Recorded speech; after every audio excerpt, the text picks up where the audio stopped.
तो मित्रों, जैसा कि हम सब जानते हैं कि जब एक्शन की बात आती है तो बॉलीवुड हमारे सामने कुछ भी बना के रख देता है, लेकिन इस दफा इत्तेफाक से कुछ बहुत ही बढ़िया बन गया। तो चलो देखते हैं हम भोला। उम्मीद करती हूँ आपको ये एक्सप्लेनेशन पसंद आएगी। फिल्म की शुरुआत में इंस्पेक्टर तब्बू एक ट्रक का पीछा कर रही होती है और उस पर गोलियां चला रही होती है और एट द एंड उस ट्रक को पकड़ लेती है। उस ट्रक में ड्रग्स के साथ साथ कुछ खतरनाक लोग भी मौजूद होते हैं जो कि उस गैंग का हिस्सा होते हैं, जो कि शहर के सब गैंग्स को कंट्रोल करता है।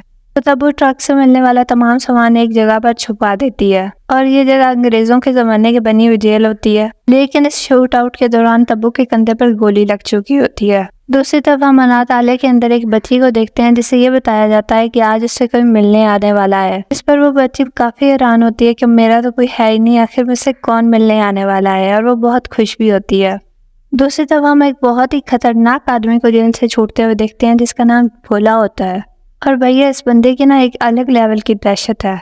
दूसरी तरफ हम एक गुंडे को पार्टी करते देखते हैं। वो अपनी धुन में बहुत मगन होता है, नाच गा रहा होता है, लेकिन इतने में उसे पता चलता है कि उसका ट्रक पकड़ा गया और उसके बड़े भैया भी लापता हैं। इतना ही नहीं, उसे ये भी बताया जाता है कि तुम्हारी गैंग के अंदर एक पुलिस का आदमी छुप के बैठा है जिसने इस ट्रक की खबर पुलिस को दी थी। दूसरी तरफ हम उस अंडर कवर ऑफिसर को तब्बू से बात करते हुए सुनते हैं, लेकिन इतने में गुंडा उसके पास आ जाता है और उसे कहता है कि तुम्हें पता है हमारी टीम में एक गिरफ्तार है और तुम्हें उसका पता लगाना होगा। मतलब इसको इस आदमी पे बहुत ही ज्यादा ट्रस्ट है और इसने अभी तक ये सोचा नहीं है कि ये भी अंडर कवर ऑफिसर हो सकता है।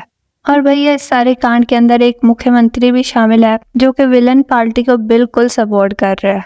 और फिर हम एक ओल्ड कांस्टेबल को देखते हैं जिसका अभी अभी ट्रांसफर हुआ था और वो थाने के अंदर आता है। और हम थाने के अंदर 3 दोस्तों को देख पाते हैं जिनका जुर्म ये था कि वो दारू पी के सड़क पर बर्थडे पार्टी बना रहे थे और म्यूजिक बजा रहे थे, और उन 2 लड़कों के पीछे एक लड़की होती है और वो तीनों दोस्त थे और ऐसा लग रहा था कि वो दोनों के दोनों लड़के ही लड़की पे फिदा है। और फिर अभी आए कांस्टेबल को भी कहा जाता है कि वो भी यहाँ बैठकर वेट करे।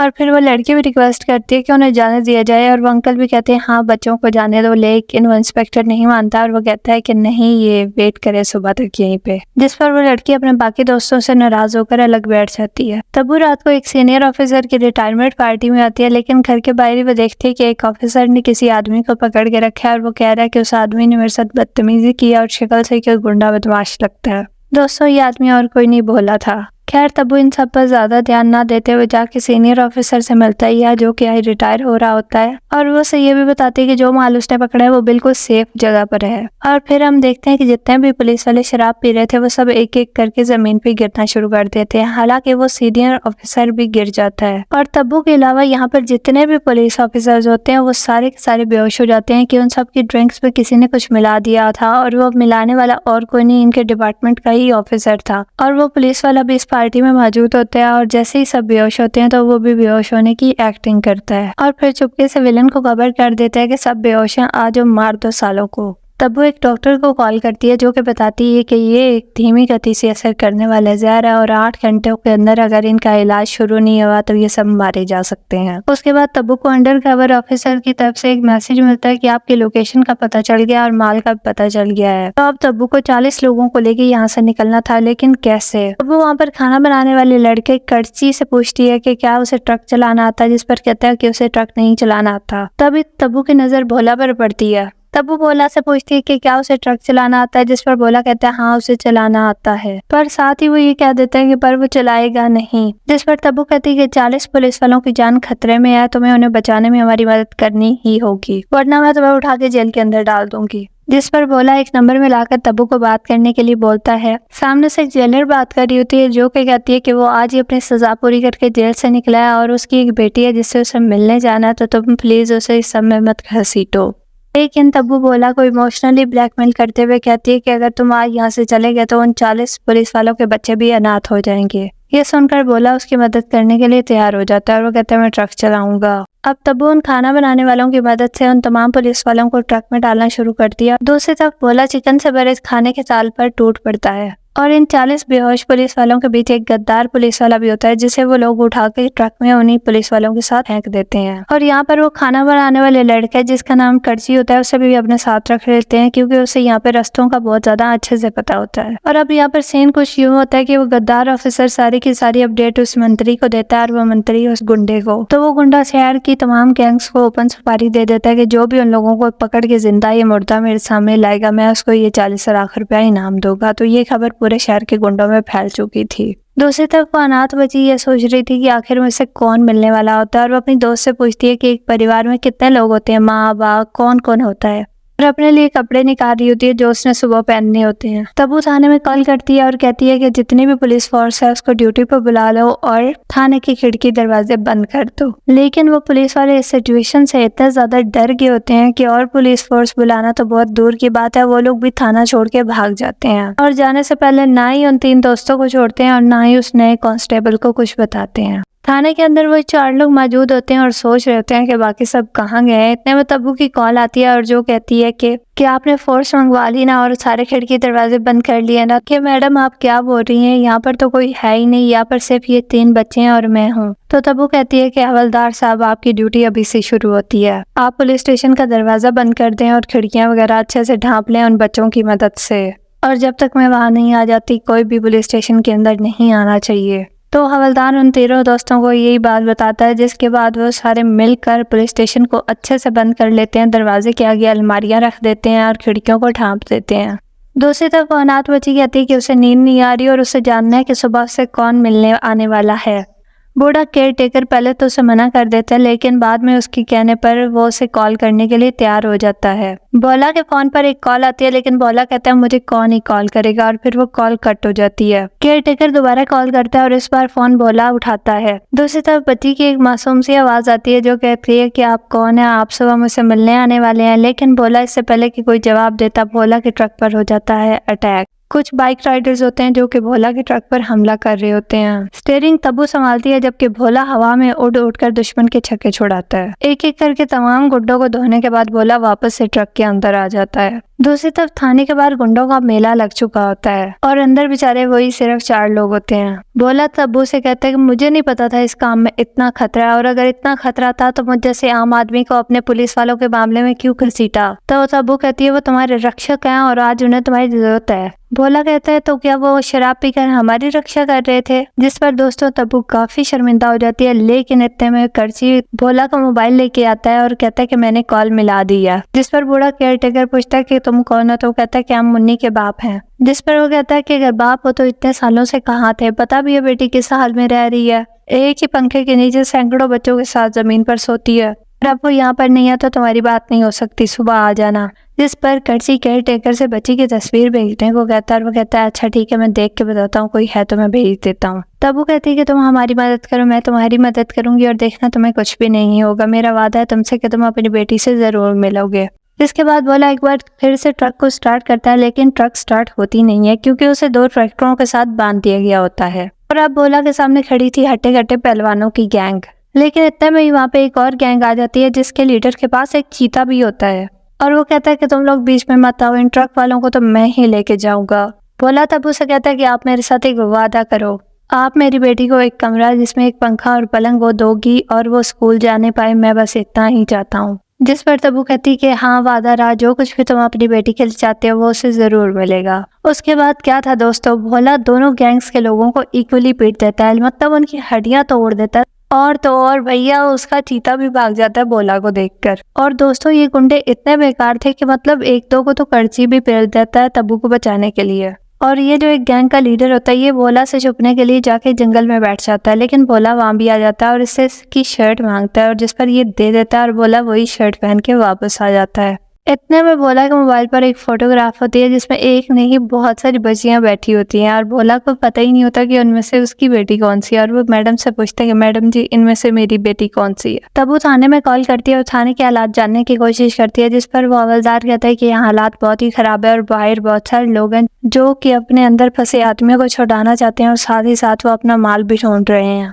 जिस पर तब्बू कहती है कि मेरी उन लोगों से बात करवाओ जिनको मैंने गिरफ्तार किया था, और तब्बू उनसे वीडियो कॉल पे बात करती है और उन लोगों की बात बाहर खड़े गुंडे से करवाती है, और उन्हें कहती है कि तुम्हारे आदमी हमारे पास सही सलामत है, लेकिन अगर तुम उनकी खैरियत चाहते हो तो तुम यहाँ से चले जाओ। इस पर गुंडे को पता चलता है कि वह उसका भाई जो लापता है, जो कहीं नहीं मिल रहा, जिसे आज तक पुलिस ने नहीं देखा, वो उन्हीं गुंडों के साथ अंदर जेल के अंदर कैद है। कॉल कट होने के बाद तब्बू को भी ये एहसास होता है कि उन गुंडों के बीच उन सबका लीडर भी मौजूद है जिसे आज तक किसी ने नहीं देखा, और इसीलिए वो सब इतने बेचैन हो रहे हैं बाहर। तो तब वो फौरन से उस हवलदार को लॉकअप के पास से हटने के लिए कहती है, लेकिन तब तक वो आदमी हवलदार का गला पकड़ चुका था। तीनों दोस्त बड़ी मुश्किल से उस हवलदार को उस आदमी से बचाते हैं। बाहर खड़े सनकी को एक बंदा आके बताता है कि भाई अंदर जाने का कोई भी रास्ता नहीं मिल रहा। तो वो कहता है मैं बनाता हूँ ना रास्ता। तो वो उस आदमी को बुरी तरह हथौड़े से पीट पीट के मार देता है और कहता है किसी और को चाहिए रास्ता मैं बना के दूं या तुम लोग खुद अंदर जाने का रास्ता ढूंढते हो। तो फिर सब लोग बड़ी ही तेजी से अंदर जाने का रास्ता ढूंढने लगते हैं। और दूसरी तरफ भोला के रास्ते में और भी बहुत सारे गुंडे आते हैं, लेकिन वो उन सबका कछुबर बना के आगे निकल जाता है। दूसरी तरफ वो डॉक्टर तब्बू से कहती है कि तुम लोग बस उन लोगों को पहाड़ी वाले मंदिर तक ले आओ, मैं वहां पर आ जाती हूँ अपनी टीम के साथ। दूसरी तरफ वो क्रिमिनल थाने के अंदर से अपने भाई को आवाज लगा रहा होता है और थोड़ी बहुत आवाज उस तक जाग भी रही होती है और वो ये कहने की कोशिश कर रहा होता है कि अंदर घुसा हो, अंदर थाने के अंदर कोई नहीं है, सिर्फ यहाँ पे 4 लोग हैं और कोई नहीं है। जिस पर उन तीनों दोस्तों में से एक लड़का अपने म्यूजिक सिस्टम को वहाँ पे रख के फुल वॉल्यूम में चला देता है, जिसके बाद थाने का माहौल तक कुछ और ही बच जाता है। मतलब इतनी नाइस वाइब आ रही थी और वो लड़की भी उसे देखकर थोड़ी सी यहाँ पे इम्प्रेस होती है। दूसरी तरफ भोला ट्रक लेकर मंदिर पहुंच जाता है और यहाँ पर इस गुंडे का भाई एक रास्ता ढूंढ लेता है थाने के अंदर जाने का। वो एक दरख्त पर चढ़ता है और दरख्त से उस खिड़की के अंदर कूद जाता है। वो हवलदार तब्बू को कॉल करता है, लेकिन कॉल भोला उठाता है और वो जिस पर कहता है कि हम लोग सिर्फ 4 लोग हैं, वो बाहर इतने सारे हैं, उन्होंने थाने को चंबल बना दिया है। जिस पर भोला कहता है आप घबराएं मत। चुपके से उस क्रिमिनल का भाई थाने के अंदर आता है और सबसे पहले अपने भाई से मिलता है और बहुत खुश होता है और इन लोगों पर हमला कर देता है। लेकिन इत्तेफाक से इस बंदे के पास कोई बंदूक नहीं होती और सिर्फ हथौड़ा होता है, लेकिन दूसरी तरफ उनके पास भी कोई हथियार नहीं होता। तो वो लोग भी कुर्सी, टेबल, पेन, पेपर जो कुछ भी उनके हाथ में आता है उससे इसको मारने की कोशिश करते हैं और इस पर काबू पाने की कोशिश करते हैं, लेकिन ये उन पर हावी हुए जा रहा होता है। लेकिन एट द एंड ये चारों लोग मिलकर उसको बांध ही देते हैं। दूसरी तरफ ट्रक के अंदर जो गद्दार ऑफिसर होता है वो लाइव ट्रैकर का काम करते हुए इन लोगों की लोकेशन फिर से बता देता है। कर्ची भोला से पूछता है कि भैया ऐसा भी क्या करती हो, अब तक कि किसको निबेड़ चुके हो। जिस पर भोला उसे अपनी स्टोरी बताता है कि पहले वो भी एक गुंडा हुआ करता था, लेकिन फिर उसकी लाइफ में एक लड़की आई जिससे उसे प्यार हो गया, उसने शादी कर ली और उसके कहने पे ये सारी गुंडागर्दी छोड़ दी। लेकिन एक रात बहुत सारे लोगों ने उसके घर पर हमला कर दिया, जिसके बाद उसने बहुत सारे लोगों को ऊपर भी पहुंचा दिया, जिसकी वजह से उसे जेल जाना पड़ा और जेल जाकर उसे पता चला कि उसकी बीवी एक बहुत ही प्यारी सी बेटी को जन्म देकर इस दुनिया से जा चुकी है। और वो कहता है कि बस मैं आज तक अपनी बेटी से मिलने की आस में ही जिंदा हूँ। इतने में तब वो इनके पास आती है और कहती है कि मैंने अपने बेटे को अपनी ड्यूटी की वजह से खो दिया था। भोला उसे एक पायल देता है और कहता है कि ये मेरी बेटी को दे देना, मैंने जेल में बहुत ही मेहनत से कमाए हुए पैसों से उसके लिए लिए, बस एक यही तोहफा है जो मेरे पास उसके लिए है। इस पर तब्बू कहती है कि तुम ये से अपने पास रखो, देखना तुम खुद उसे ये पायल दोगी, ये मेरा वादा है। इसके बाद वो लड़का थाने में अपनी दोस्त से बात कर रहा होता है और उसे सॉरी बोलता है और कहता है कि मेरी वजह से तुम्हें यहाँ पर आना पड़ा है। जिस पर वो कहती है कोई बात नहीं है। लेकिन इतने में बाहर खड़े गुंडे खिड़की में से एक बारीक तार उस लड़के का गले में डाल लेते हैं और उसे खिड़की के साथ लटका लेते हैं। वो लोग उस तार को उसके गले से निकालने की बहुत कोशिश करते हैं, लेकिन ऐसा नहीं हो पा रहा होता और उनका बॉस ये कहता है कि हाँ खींच खींच मार साले को। बदकिस्मती से यहाँ पे उस लड़के की जान नहीं बच पाती और वो मारा जाता है और उसका गला कट जाता है। जिस पर उसके दोस्त बहुत ज्यादा दुखी होते हैं और वह हवलदार भी रो रहा होता है। लेकिन फिर वो गुस्से के अंदर उठता है और उस गुंडे का हथौड़ा उठाकर उसी हथौड़े से उसकी जान ले लेता है। ये देखकर उसके भाई को भी बहुत गुस्सा आता है। दूसरी तरफ एम्बुलेंस आके उन 40 ऑफिसर्स को हॉस्पिटल मुंतकिल कर चुकी थी, लेकिन जब वो उस गद्दार ऑफिसर को ले जाने लगते हैं तो वो उठ जाता है और वो कहता है मैं ठीक हूँ, मुझे जरूरत नहीं है, तुम लोग जाओ। और वो तब्बू लोगों के पास आ जाता है और यहाँ पे अब 4 लोग थे, तब्बू, भोला, कर्ची और वो गद्दार पुलिस ऑफिसर। और फिर वहाँ पर बहुत सारे गुंडे आ जाते हैं। इससे पहले कि भोला उन गुंडों के साथ लड़ता, वो गद्दार ऑफिसर एक सरिया उठा के भोला के सर पे मार देता है, जिसकी वजह से वो गिर जाता है। इसके बाद वो गुंडे तब्बू को टॉर्चर करने लग जाते हैं। इतने में वही लड़का तब्बू के पास आता है जो कि अंडर कवर ऑफिसर था। वो कहता है कि मैम आप मेरी जेब से बंदूक निकाल कर इन्हें शूट करो। लेकिन यहाँ पर दूसरे गुंडों को पता चल गया होता है कि यही हमारे बीच में था जो कि एक पुलिस अफसर है। तो वो गुंडा उस अंडर कवर ऑफिसर को मार देता है। उसके बाद भोला को वो लोग घसीट के एक खाई के अंदर फेंकने वाले होते हैं, लेकिन भोला के सबकॉन्शियस माइंड में भी इस वक्त सिर्फ अपनी बेटी का ख्याल आ रहा होता है जो कि वही पायल पहन के घूम रही होती है। और फिर भोला को होश आ जाती है दूसरों के होश उड़ाने के लिए। वो वहाँ से त्रिशूल उठाता है और सबको मारना शुरू कर देता है। और यहाँ पर होता है एक अनबिलीवेबल सा एक्शन और वो उस गद्दार ऑफिसर को भी मार देता है। इसी फाइट के दौरान रात से सुबह हो जाती है और भोला की बेटी सुबह उसका इंतजार कर रही होती है, लेकिन भोला उसे लेने के लिए नहीं पहुँचता, बल्कि वो तीनों पहुँचते हैं थाने। खुफिया टनल से वो लोग पुलिस थाने के अंदर पहुँचते हैं, उस जगह पर जहाँ तब्बू ने पकड़े हुए ड्रग्स और सामान रखा था। तो दोस्तों उस ड्रग्स के साथ होती है एक बहुत ही बड़ी सी मशीन गन जिसे अजय देवगन पहन लेता है और उस मशीन गन की मदद से बाहर जितने भी गुंडे खड़े होते हैं यहाँ सबकी लाशें बचा देता है और बेचारा गैंग लीडर तो भोला को देखते ही सदमे में चला जाता है। और दूसरी तरफ जब उस नेता को पता चलता है कि ट्रक चलाने वाला आदमी और कोई नहीं भोला था तो वो भी सुसाइड कर लेता है। तब ये सीन थोड़ा वेird था, लेकिन भोला का दहशत इतनी है कि उसके डर से लोग सुसाइड कर रहे हैं। तो यहाँ पर सब दुश्मनों का सफाया हो चुका था और अगली सुबह वहाँ पे मीडिया और एम्बुलेंस वगैरह भी आ चुकी थी जो कि लाशें उठा रही थी और उनमें उस लड़के की लाश होती है जिसे देखकर उसके दोस्त बहुत ही ज्यादा दुखी हो रहे होते हैं। और इतने में तब्बू कहती है कि मैं तुमसे मिलवाने किसी को लाई हूँ। तो इतने में वहाँ पर उसकी बेटी खड़ी होती है। तो भोला तब्बू से कहते हैं कि मैं उससे क्या बात करूंगा, जिस पर तब्बू कहती है तुम जाओ, वो खुद बात करेगी। भोला कहता है मुझे एक और शर्ट मिल सकती है, जिस पर तब्बू कहती है जाओ भी। भोला उस बच्ची के पास जाता है और वो पूछती है कि आप मेरी क्या लगती है, तो वो कहता है बाबा। तो इस पर वो लड़की उसे गले लगा लेती है। और दोस्तों यहाँ पर हैप्पी एंडिंग होती है और यकीन करें मैंने जब से ये फिल्म देखनी शुरू की थी मैं यही चाह रही थी कि बस यार अजय नहीं मरे इस फिल्म में और इनकी हैप्पी एंडिंग हो जाए और finally I got happy and. और दोस्तों पोस्ट क्रेडिट सीन में हम देखते हैं अभिषेक बच्चन को एक बहुत ही खतरनाक से हुलिया में जो कि भोला 2 का हिस्सा हो सकते हैं। बस दोस्तों आज के लिए इतना ही। उम्मीद करती हूँ आपको एक्सप्लेनेशन या मूवी पसंद आई होगी, तो प्लीज़ वीडियो को लाइक कर देना, चैनल को सब्सक्राइब कर देना। मिलते हैं नेक्स्ट वीडियो में। Bye bye.